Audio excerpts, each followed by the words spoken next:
Selamat pagi anak-anak. Hari ini kita lanjut materi bab 2 tentang klasifikasi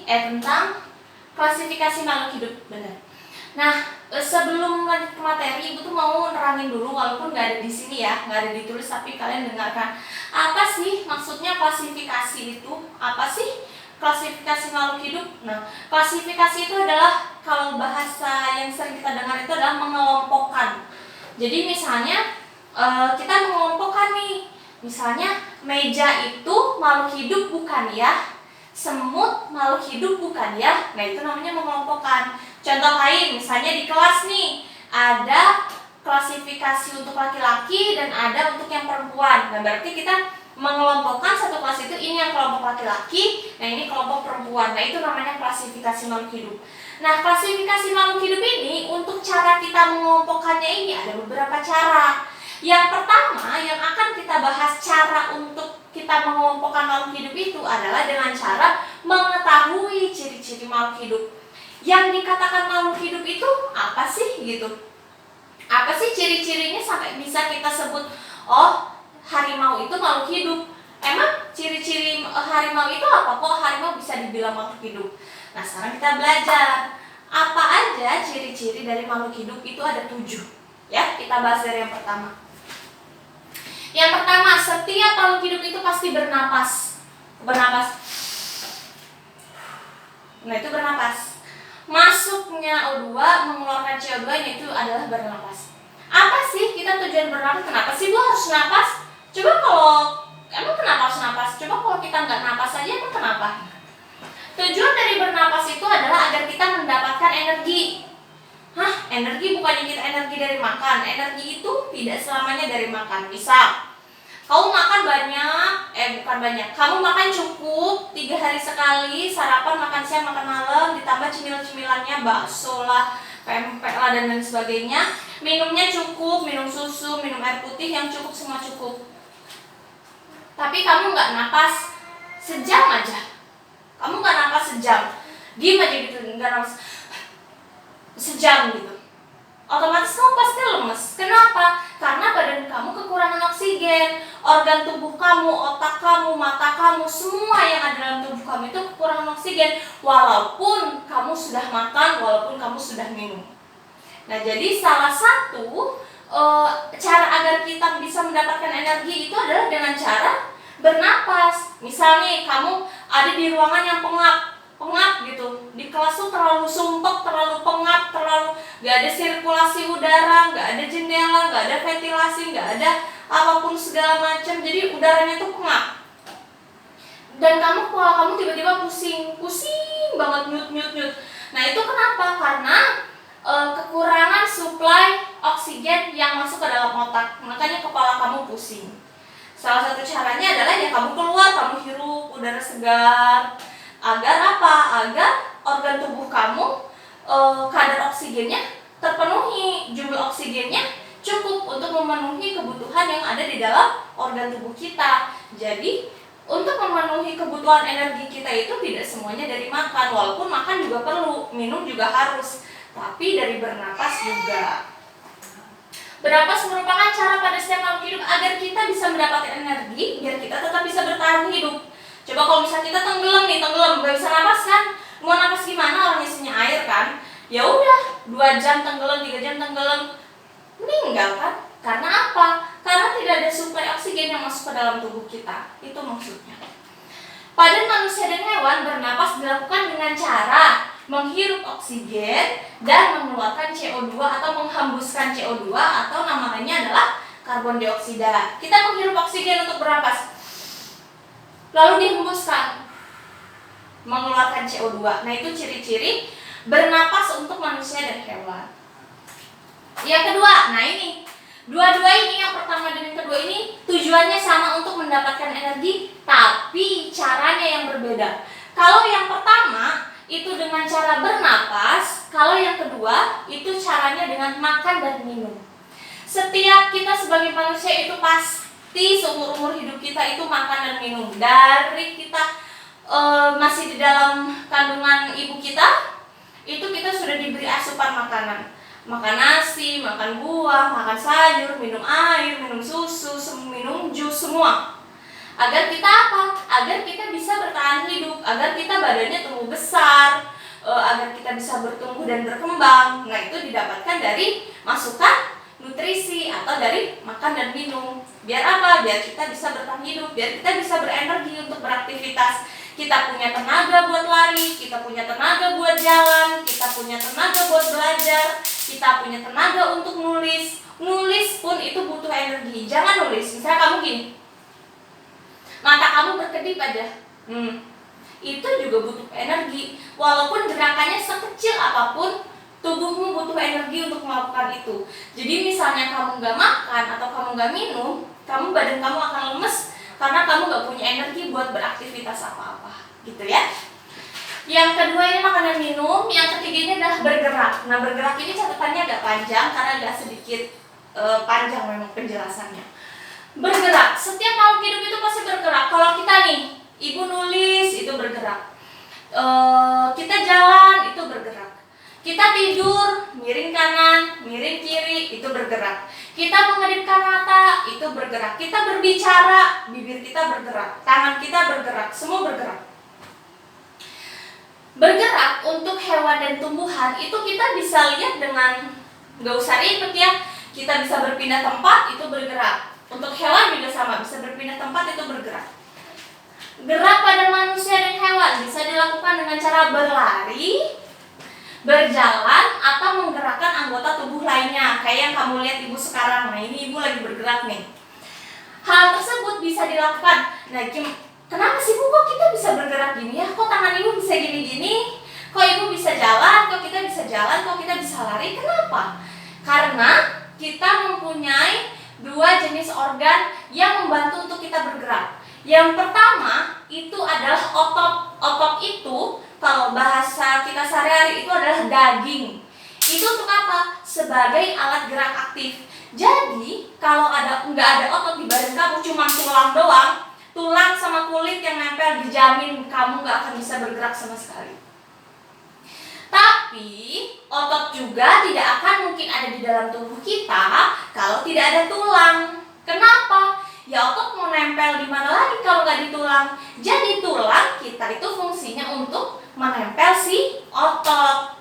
Nah, jadi di dalam tubuh manusia dan hewan itu bisa bergerak karena apa? Karena manusia dan hewan itu memiliki alat gerak aktif berupa otot. Ya, otot itu daging yang tadi ibu bilang. Sedang mempunyai gerak aktif berupa otot dan alat gerak pasif yaitu tulang. Bu, kenapa dia pasif? Ya karena sebenarnya tulang itu tidak akan memberikan respon gerak sama sekali. Tulang itu tidak bisa bergerak. Yang memberikan yang menyebabkan kita bisa bergerak itu adalah otot. Tulang itu fungsinya buat nempel si otot aja, biar otot itu punya tempat untuk nempel gitu. Nah, sedangkan pergerakan pada tumbuhan itu nggak bisa dilakukan kayak manusia dan hewan. Tumbuhan itu nggak bisa nih, aku nggak suka nih di pot yang ini nih, di vas bunga atau di pot bunga yang ini aku nggak suka, aku mau pindah ke pot bunga yang itu, yang pot bunganya warna pink misalnya gitu. Dia pindah, tuh si tumbuhannya nggak akan bisa. Yang ada orang ngelihat si tanamannya lari karena ketakutan, karena si tumbuhannya gerak-gerak lari-lari ke sana kesini, itu nggak bisa. Tapi tumbuhan itu kan makhluk hidup ya Bu, jadi dia geraknya kayak gimana? Nah, kalau kamu pernah lihat bunga matahari, kamu nanam nih di rumah bunga matahari di halaman rumah. Nah, misalnya ini bunga matahari. Misalnya ini ada bunga matahari. Nah, si bunga matahari ini dia akan mengikuti arah si sinar matahari itu di mana. Misalnya sinar matahari dari sini, dia akan muter ke sini. Bukan muter dalam arti dia keluar si akarnya terus pindah tanah yang lainnya, enggak. Dia cuma misalnya kepala muka ibu ini mahkota bunga ya misalnya. Nah, di sini nih ada si cahaya matahari misalnya. Ya udah ibu gini aja. Nah, jadi si mahkota bunga ibu itu si bunga-bunganya itu dia cuma ngelihat ke arah cahaya matahari aja, dia tidak akan bisa berpindah ke sana ke sini gitu, nggak bisa. Dia cuma merespon arah cahaya matahari aja gitu. Biar apa? Ya biar dia cukup asupan sinar matahari untuk si bunga matahari itu sendiri gitu. Jadi gitu contoh kalau untuk bergerak pada hewan, pada tumbuhan nggak bisa bergerak yang selayaknya manusia dan hewan lakukan ya. Jadi kalau tumbuhan sih cuma kayak gitu, dia ngikutin arah matahari gitu. Di mana arah matahari di sini, dia ngikutin ke sini gitu. Jadi cuma si mahkota bunganya aja yang mengikuti gitu. Oke? Yang keempat, berkembang biak. Nah, itu udah pasti. Berkembang biak, setiap makhluk hidup itu pasti berkembang biak. Apa sih Bu tujuannya berkembang biak? Ya agar bisa menghasilkan keturunan, agar populasinya nggak punah. Jadi kenapa manusia, hewan itu bisa berkembang biak, tumbuhan itu berkembang biak? Karena dia generasinya nggak punah. Ini contoh badak deh. Badak sekarang sudah termasuk ke hewan yang hampir punah. Karena setahu Ibu, maaf ya kalau Ibu salah, badak betina itu sudah mati waktu kapan gitu. Ibu pernah dengar berita itu badak bercula satu untuk yang jenis kelamin betinanya itu sudah mati. Jadi yang tinggal bertahan ini adalah si badak jantan, atau si badak betinanya itu populasinya itu tinggal 1 atau 2 gitu, sedangkan jantan itu berapa misalnya gitu. Nah, hal-hal tersebut karena kurangnya jumlah si badak itu, mana badak itu proses reproduksinya itu lama. Jadi misalnya proses kehamilan si badak itu lama sekali, panjang gitu. Jadi tingkat kepunahannya itu sangat tinggi. Jadi apa tujuan dari berkembang biak itu adalah ya satu, agar bisa menghasilkan keturunan agar populasinya nggak punah gitu. Itu ya untuk berkembang biak. Nah, yang kedua yang kelima, tumbuh dan berkembang. Kamu lahir ke muka bumi ini pasti mengalami fase, kita sebagai manusia, hewan ataupun tumbuhan itu pasti mengalami yang namanya tumbuh dan berkembang. Contoh, misalnya kalian baru lahir nih, misalnya lahirlah seorang bayi laki-laki, beratnya misalnya 3 kilo, panjangnya 50 cm gitu. Setahun kemudian nambah, beratnya misalnya jadi 10 kilo, panjangnya berapa puluh senti, misalnya panjangnya naik berapa ya, misalnya jadi panjangnya 70 cm misalnya gitu, Ibu ngarang aja. Nah, itu namanya tumbuh. Dia tumbuh sehingga sekarang anak laki-laki itu sudah SMP kelas 1. Ya beratnya dia tumbuh lagi, misalnya jadi 25 kilo misalnya gitu, dengan tinggi misalnya 150 cm. Nah, itu kan dia tumbuh berarti. Nah, itu namanya tumbuh. Setiap makhluk hidup di muka bumi itu pasti tumbuh, baik itu manusia, hewan, tumbuhan. Misalnya tumbuhan, kamu tadinya nanam biji semangka, tuh kamu nanam deh.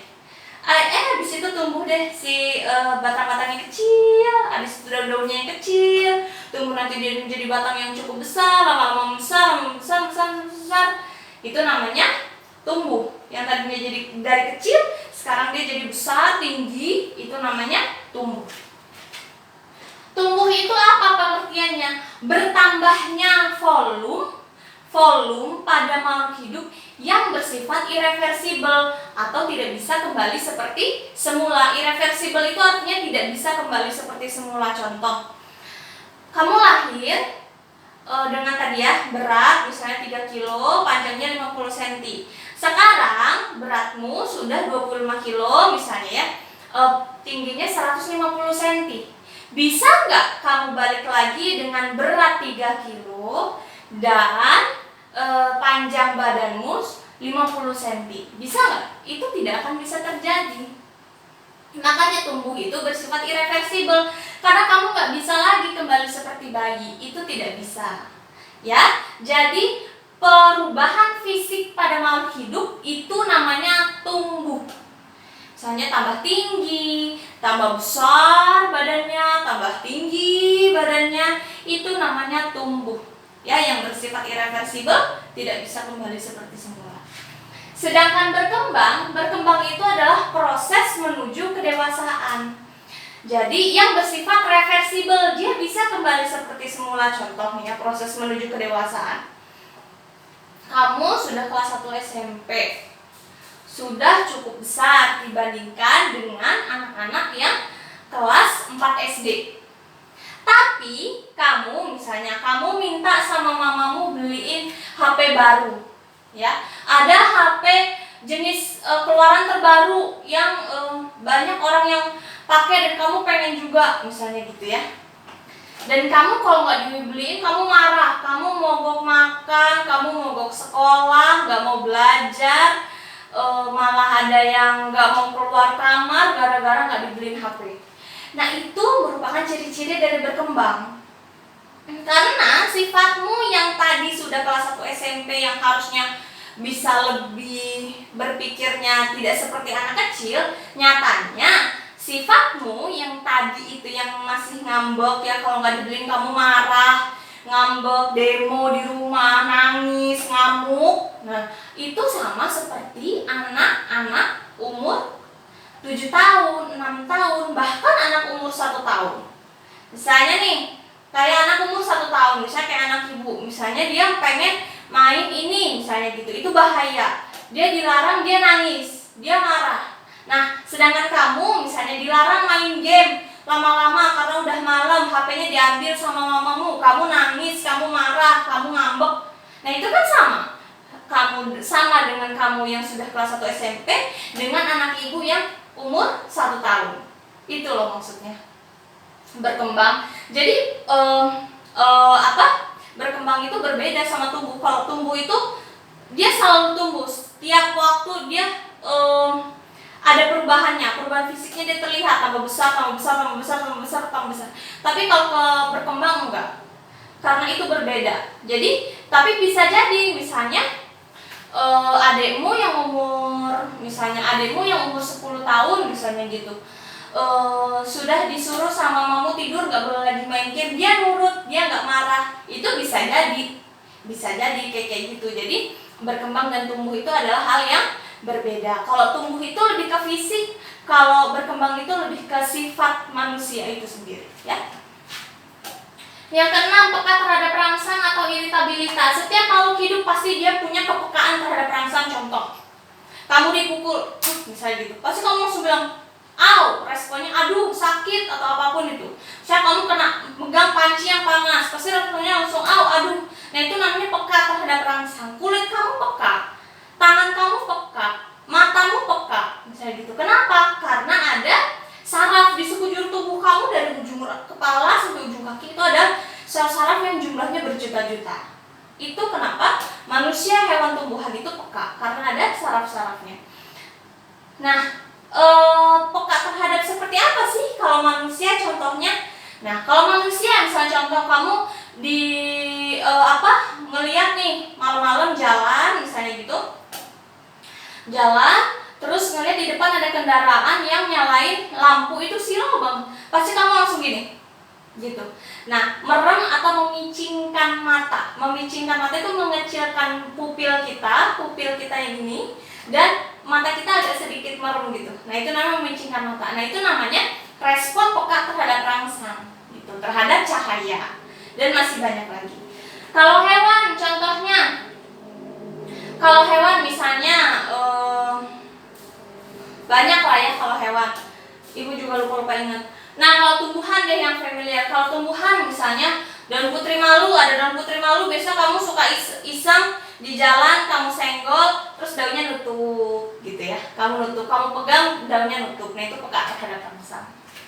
Yang terakhir, adaptasi. Ya, adaptasi itu menyesuaikan terhadap lingkungan, mampu menyesuaikan diri terhadap lingkungan. Contoh, kamu sekarang sudah kelas 1 SMP, dapat teman baru, lingkungan baru, guru baru, sekolah baru, kelas baru, semua. Kamu butuh waktu untuk beradaptasi biar kamu bisa kenal si A, kamu kenal si B, kamu kenal si C. Akhirnya kamu dapat sahabat, kamu dapat teman dekat. Misalnya nih Natasha berteman dengan Sheila, misalnya gitu, atau Natasha berteman dengan Stella, misalnya gitu. Yang tadinya Natasha dan Stella ini nggak kenal, beda SD, yang satu di SD pembinaan misalnya, satu di SD mana misalnya gitu ya. Mereka bertemu yang sama-sama nggak kenal, nggak tahu, akhirnya mereka ngobrol deket dan akhirnya lama-lama bersahabat. Nah, itu namanya adaptasi. Adaptasi dengan guru baru, misal kalau di SD gurunya lembut-lembut, misal halus-halus. Nah, kalau di pembinaan misal guru ini garang gitu, guru ini gini, guru ini gini gitu. Tapi lama-lama si murid itu bisa beradaptasi dengan guru ini seperti ini, guru ini seperti ini, guru ini seperti ini gitu ya. Nah, kalau buat apa sih kita bisa beradaptasi? Kita bisa bertahan gitu. Ya buat apa kamu bisa, tujuan apa kamu bisa harus bisa beradaptasi di SMP pembinaan? Ya agar kamu bisa bertahan. Oh, aku harus bisa nih nyesuaiin diri di SMP gitu. Ya biar apa? Ya kamu bisa bertahan. Ya agar kamu bisa bertahan, kamu bisa terus belajar di SMP pembinaan sampai nanti kamu lulus SMP. Gitu, itu tujuannya. Nah, yang kedua contoh pada hewan, misalnya ibu kasih yang paling gampang, kaki bebek. Kamu pernah pikir kenapa kaki bebek ada selaputnya? Alasannya sederhana, agar waktu di air dia bisa berenang. Itu salah satu adaptasi. Dia waktu bebeknya masih baru lahir, misalnya gitu kan, dia nggak bisa langsung berenang, dia harus belajar dulu.